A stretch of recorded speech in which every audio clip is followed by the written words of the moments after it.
महाराज जी, किसी भी व्यक्ति को जीवन के सर्वश्रेष्ठ लक्ष्य का निर्धारण करने के लिए किन बातों का ध्यान करना चाहिए? सबसे पहला, व्यभिचार को रोकना चाहिए, ब्रह्मचर्य की रक्षा करनी चाहिए। अगर गृहस्थ है तो एक पत्नी व्रत धारण करना चाहिए, और अगर ब्याह नहीं हुआ है तो ब्रह्मचर्य रहना चाहिए। हर डिपार्टमेंट की नींव है ब्रह्मचर्य। अगर ब्रह्मचर्य नहीं है तो व्यभिचारी पुरुष कहीं भी उन्नति में जाने पर भी वो पतन को प्राप्त होता है। जो पराई माता बहनों से व्यभिचार करता है कभी उन्नति को प्राप्त नहीं हो सकता। इसलिए सबसे पहला है चरित्र पावन करो। तुम्हारा चरित्र ठीक होना चाहिए, तुम्हारा आचरण ठीक होना चाहिए, और उसके लिए ब्रह्मचर्य का पालन। गृहस्थी में है तो भी संयम रखे, 30 दिन 40 दिन 50 दिन जितना दिन संयम रख सके। और अगर अभी ब्याह नहीं हुआ तो पूरा संयम रखे, और विरक्त है तो पूरा संयम का मार्ग ही है पहला ब्रह्मचर्य। और दूसरा कम खाना, मिताहार। अगर ज्यादा भोजन करेगा तो ना ब्रह्मचर्य रह पाएगा, ना भजन कर पाएगा, ना कोई शक्तिशाली काम।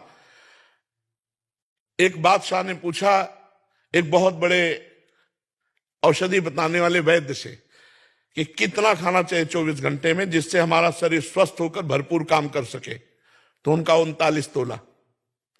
एक तोला का मतलब होता है 10 ग्राम, 390 ग्राम होता है। मतलब 400 ग्राम अगर भोजन पालो तो 24 घंटे आप पुष्टतापूर्वक कार्य कर सकते हो। और बोले जो अधिक पाता है, बोले वो आंतों को बोझा देता है और जीवनी शक्ति कमजोर होती है, वो पचने में ही लग जाती है। तो हम कह रहे 400 ग्राम एक बार का बादशाह से कहा 2 बार रख लो। 400 ग्राम एक बार दोपहर के पा लो 400 ग्राम, लेकिन 400 ग्राम तो नहीं 1500 पहुंच जाता होगा। भोजन मिताहार हमारे शास्त्रों ने आज्ञा करी है।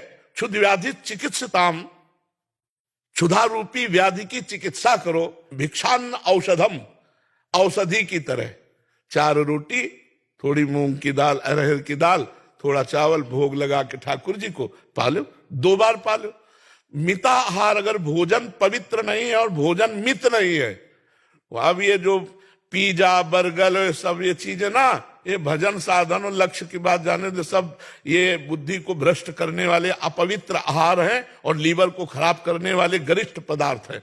सात्विक भोजन शरीर को, अगर आप व्यभिचार आदि दोषों में ना उतारो तो भगवान ने स्वयं इतनी सामग्री दी है कि थोड़ा आहार करो, खूब व्यायाम करो, खूब मेहनत करो, तो भी आप कमजोर नहीं होगे। अगर हम सात्विक भोजन करें, अल्पाहार करें, तो बहुत जल्दी हमारे अंदर शक्ति का विकास हो, आध्यात्मिक शक्ति का। पहला ब्रह्मचर्य, दूसरा कम खाना मिताहार, और तीसरा कम बोलना। उचित बोलो। हम ये नहीं कहते कि मौन हो जाओ, तो हमें लगता है उचित बोल दो ना। उचित बोलना, अनुचित बोलने का त्याग करना, इसे मौन ही कहते हैं। कम बोलना और कम सोना। अगर जीवन को लक्ष्य में पहुंचाना है तो हमारी बात को अक्षरशः मान लो, जितने लोग सुनो।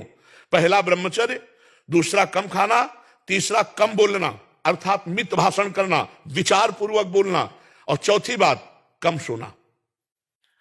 अगर आप मेहनत करने वाले व्यक्ति हो तो 6 घंटे पर्याप्त है। 6 चौको 24 घंटे का एक हिस्सा आप सोने में दे सकते हो। 6 चौको 24, 6 घंटे, और वो भी रात्रि के 10 बजे से लेकर के 11, 12, 1, 2, 3, 4 अपने आप ब्रह्म मुहूर्त का समय आ जाता है। 6 घंटे बाद आप उठिए 4 बजे, और 4 बजे उठ करके अपनी दिनचर्या कीजिए। व्यायाम नित्य कर्म करके भगवान नाम जप, जो पाठ करते हैं वो पाठ कीजिए। तो कम सोना, 6 घंटे सोना, लेकिन ठीक समय पे सोना। लोग 1 बजे 2 बजे सोते हैं और दिन के 7-8 बजे तक सोते रहते, फिर जगते। क्या दिनचर्या? भगवान भुवन भास्कर उदय हो गए, तुम्हारी आयु, श्री, कीर्ति, पवित्रता, बुद्धि सबका नाश हो जाएगा। ये लोग तभी तो देखो ना, लोग डिप्रेशन में अधिक पहुंच रहे हैं, दिमागी तनाव बना रहता। क्यों? क्योंकि बुद्धि को सत्य में प्रेरित करने वाले भगवान सूर्य, आयु बढ़ाने वाले भगवान सूर्य, जीवन दान करने वाले भगवान सूर्य उदय हुए। आपने एक अर्घ भी नहीं दिया, प्रणाम भी नहीं किया, भगवत आराधना नहीं की, सैया पे सो रहे, तुम्हारी आयु का अपहरण हो जाएगा। तो ये 4 बातें ध्यान रखनी होगी। ब्रह्मचर्य, कम खाना, कम बोलना, कम सोना, और फिर जिस मार्ग के पथिक बनो, उन संत महापुरुष का आदेश लेकर उनके अनुसार उपासना करो। आप देखो परिपक्व हो जाओगे। लक्ष्य है भगवान की प्राप्ति। अगर मनुष्य शरीर धारण करके सच्चिदानंद प्रभु को प्राप्त नहीं किया, भगवान को प्राप्त नहीं किया, तो फिर जीवन कर जीवित मुर्दे के समान है। जिन हरि भगत हृदय नहीं आनी, जीवित सब समान थे प्राणी। लक्ष्य बनाओ भगवत प्राप्ति, और ऐसे चलो, देखो आनंद आ जाएगा। कम खाना, कम बोलना और कम सोना, और अधिक नाम जप करते हुए खूब मेहनत करो। यहां सोने के लिए नहीं आए, यहां कमाने के लिए आए हैं। और ऐसी कमाई करो जो ले चलो। क्या नाम? ये रुपया, बैंक बैलेंस, ये जमींदारी, ये जितने भी डिग्रियां हैं और जितने भी पद है, सब यही रह जाने वाले प्यारे।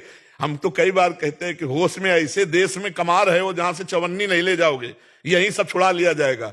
अगर नाम जप किया वो तुम्हारे साथ जाएगा, नाम जप नहीं तो फिर जीवन निरर्थक है। कबीरा सब जग निर्धना, धनवंता नहीं कोई, धनवंता सोई जानिए जाके राम नाम धन होए। जो नाम जप रहा है वही धनी है जी।